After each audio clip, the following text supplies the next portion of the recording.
বিশ্বজুড়ে শারীরিক ও মানসিকভাবে প্রতিবন্ধী মানুষের জীবনমান উন্নয়ন ও সুরক্ষার অঙ্গীকার করা হয়, কিন্তু আমরা আসলে এক্ষেত্রে কতটুকু ভূমিকা রাখছি? তবে সবাই এ দায় এড়িয়ে যান না। সুদূর ইটালি থেকে এসে ৫০ বছর ধরে প্রতিবন্ধীদের সেবা দিয়ে যাচ্ছেন ৮০ ঊর্ধ্ব ২ নারী পুরুষ। খুব পছন্দ হয়েছে আমাদের এই জায়গায় এসে। আর এই শিল্পীর মা বাবা খুব ভালো। আমার ছেলে অনেকটা উন্নত হয়েছে। যখন আমি আইলাম ১৪ মাস বয়স, তখনই ছেলে বসতে পারত না। ৭০ দশকের শুরুতে যুদ্ধবিধ্বস্ত বাংলাদেশে এসে নিজেদের ধরে রাখতে পারেননি। তারপর থেকে ইটালির নাগরিক ভিনসেনজো ফালকোনে এনসো ও লাউরা গ্রাজিয়েলা মেলানো ৫ দশক ধরে বাংলাদেশের উপকূলীয় জেলা সাতক্ষীরায় ঋশিল্পী নামে প্রতিষ্ঠান গড়ে তুলে হাজার হাজার প্রতিবন্ধী শিশু কিশোরদের দিয়ে যাচ্ছেন সেবা। আমি একজন ডিজেবল চিলড্রেন। আমি গ্রামে আগে থাকতাম ছোটবেলায়। শিল্পীতে আসার পর আমার জীবন আসলেই ধন্য হয়েছে। এখন আমি লেখাপড়া করি, স্কুলে যাই। আসলে বাইরে এরকম পরিবেশ কিংবা এরকম সিচুয়েশন হয় না যেটা আমরা ঋশিল্পী থেকে পাই, এবং আমি খুবই গর্বিত, কারণ এই ঋশিল্পী আমার জন্য অনেক কিছু করেছে। সমাজে প্রতিবন্ধীরা চূড়ান্ত অবহেলার শিকার, আর পরিবার যদি আর্থিকভাবে অনগ্রসর হয় তাহলে তা আরও তীব্র হয়। তবে ব্যতিক্রম এনসো ও লাউরা।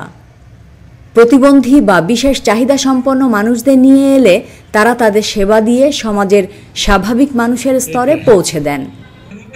এসব সেবা পেয়ে প্রতিবন্ধী সন্তানদের মা বাবারা একই সাথে সেসব মানুষরা যেন নতুন জীবন খুঁজে পাচ্ছে। আমরা এখানে আছি আমাদের কিছু অসুস্থ শিশুদেরকে নিয়ে। আসলে সবাই তাদেরকে প্রতিবন্ধী বলে, কিন্তু আসলে তারা প্রতিবন্ধী না, তারা বিশেষ চাহিদা সম্পন্ন শিশু। আমাদের এখানে এই হেলথ অ্যান্ড রিহ্যাবিলিটেশন প্রোগ্রামটা শুরু হয় আমাদের সবার প্রিয় আমাদের পিতা এনসো এবং আমাদের মাতা লাউরার মাধ্যমে। তারা সুদূর ইটালি থেকে এখানে চলে এসেছে বাংলাদেশের মানুষের ভালোবাসায়, বাংলাদেশের মানুষকে সহযোগিতা করার জন্য। আমরা ১১,০০০ শিশুকে চিকিৎসা দিতে পেরেছি। সবাই মনে করে দক্ষিণবঙ্গে এনসো ও লাউরার সেবাতে এগিয়ে যাচ্ছে এবং এগিয়ে যাবে হাজার হাজার এসব মানব সন্তান। আমাদের বাসা গোপালগঞ্জ। তা আমি আসছি, আমার বাচ্চা অসুস্থ। ও হচ্ছে প্রিমেচিউর হয়েছিল ৭ মাসে, ১ কিলো ৩০০ গ্রাম ওয়েট হয়েছিল। তাই প্রাথমিকভাবে আমরা ওটা ধরতে পারিনি যে ও অসুস্থ। তো যখন ওর ১৫ মাস বয়স, তখন ডাক্তার বলল যে ওর একটু অসুবিধা আছে, আপনারা একটু ভালো চিন্তা ভাবনা করেন অন্য কোথাও নেওয়ার জন্য।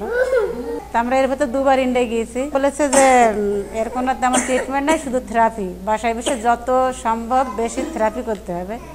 হ্যাঁ, তা বাসায় আমরা করছি, তেমন কোনো উন্নতি পাই নাই আর কি। ঠিক আছে, তারপরে এইখানে আসছি, আমরা অনেক উন্নতি হচ্ছে আর কি। ৮০ ঊর্ধ্ব এনসো দাদু ও লাউরা দাদি বর্তমান বাংলাদেশের নাগরিক। এত এত মানুষের সেবা দিয়েও প্রচার মাধ্যমে থাকতে চান না তারা। তাদের কথা মানুষকে সেবা দিতে হবে যার যার বিবেকের দায় থেকে। ইমরা, রাকিব, নির্জর, খোকন, রিয়াদ, এইটা আমার পরিবার। আমরা মনে করি মা দাদি, কারণ এখানে যখন তারা আসছে ৩ বছর ৪ বছর অসহায়, মা বাবা খুবই গরিব, রাখতে পারলো না।